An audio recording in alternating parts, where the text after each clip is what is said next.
আজকের ভিডিওতে আমরা জানবো সিআইডি অফিসারদের আসল নাম এবং তাদের ইনকাম সম্পর্কে। এছাড়াও আমরা জানবো তাদের সিআইডি তে ফার্স্ট এপিসোড কোনটা ছিল। নাম্বার 11, ইন্সপেক্টর বিবেক। ইন্সপেক্টর বিবেকের আসল নাম হচ্ছে বিবেক মাশরু। তার জন্ম 27 সেপ্টেম্বর 1983 সালে। 2023 সাল অনুযায়ী তার বয়স হচ্ছে 39 বছর। তিনি প্রতিটা সিআইডি এপিসোডের জন্য 40,000 রুপি করে পেতেন। বিবেকের সিআইডি তে এন্ট্রি হয় সিআইডি এপিসোড 434। ये हमारा नया ऑफिसर है विवेक। विवेक, ये senior inspector Abhijeet.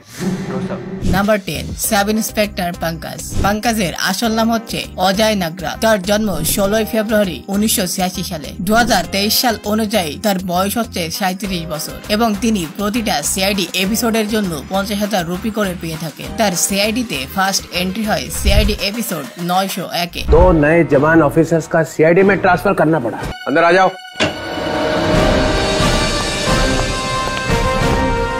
Number 9, inspector Sachin. Inspector সচিনের আসল নাম হচ্ছে ঋষিকেশ পান্ডে। তার জন্ম 11 ডিসেম্বর 1974 সালে। 2023 সাল অনুযায়ী তার বয়স 48 বছর। তিনি প্রতিটা সিআইডি এপিসোডের জন্য 70 থেকে 80,000 রুপি করে পেতেন। ইন্সপেক্টর সচিনের সিআইডি তে এন্ট্রি হয় সিআইডি এপিসোড 619 এ। इंस्पेक्टर सचिन।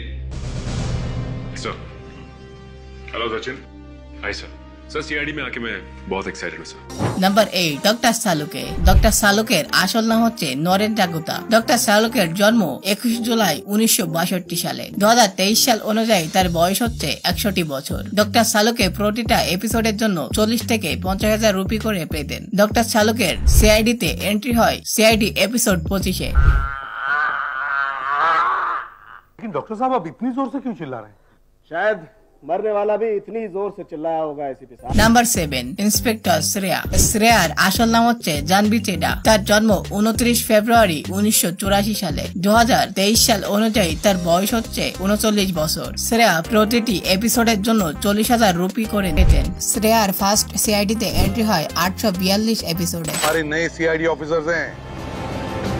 नए ऑफिसर और ये है इंस्पेक्टर श्रेया। ये दोनों पहले मुंबई क्राइम ब्रांच में थे। নাম্বার 6, ডক্টর তারিকা ওরফে ডক্টর সারিকা। ডক্টর সারিকার আসল নাম হচ্ছে শ্রদ্ধা মুসলে। ডক্টর সারিকার জন্ম 7 জানুয়ারি 1984 সালে। 2023 সাল অনুযায়ী তার বয়স হচ্ছে 39 বছর। ডক্টর সারিকা প্রতিটা এপিসোডের জন্য 40 থেকে 45,000 রুপি করে পেতেন। তার সিআইডি তে ফার্স্ট এন্ট্রি হয় সিআইডি এপিসোড 477 এ। तुमने फोरेंसिक लैब का जिम बना दिया। यहाँ दो लाशें पड़ी है और वहाँ एक लड़की ट्रेडमिल पर भाग रही है कौन ये? मेरी बॉस है डॉक्टर तारिका।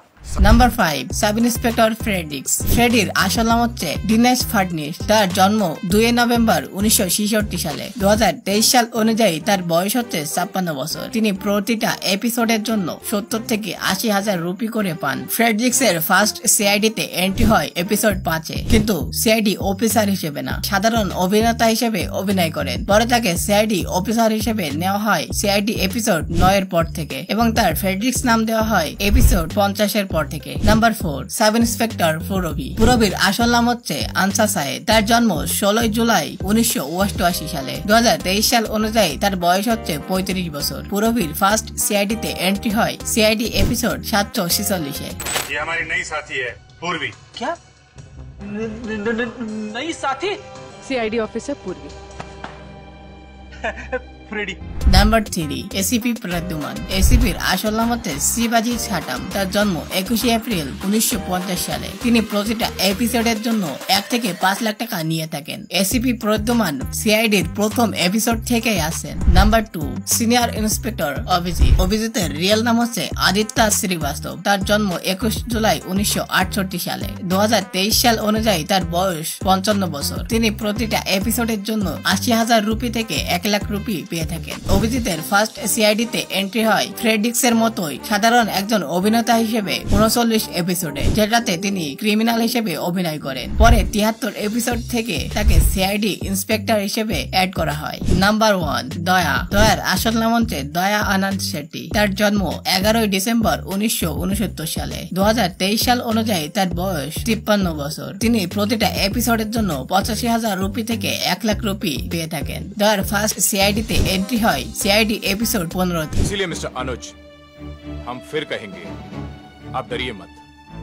ভিডিওটা এই পর্যন্ত দেখার জন্য অসংখ্য ধন্যবাদ। আপনি যদি সিআইডি সম্পর্কে আমার চ্যানেলের আগের ভিডিওটা না দেখে থাকেন তাহলে অবশ্যই চ্যানেলে গিয়ে দেখতে পারেন। আর ভিডিওটা ভালো লাগলে অবশ্যই একটা লাইক দিয়ে চ্যানেলটি সাবস্ক্রাইব করে রাখবেন।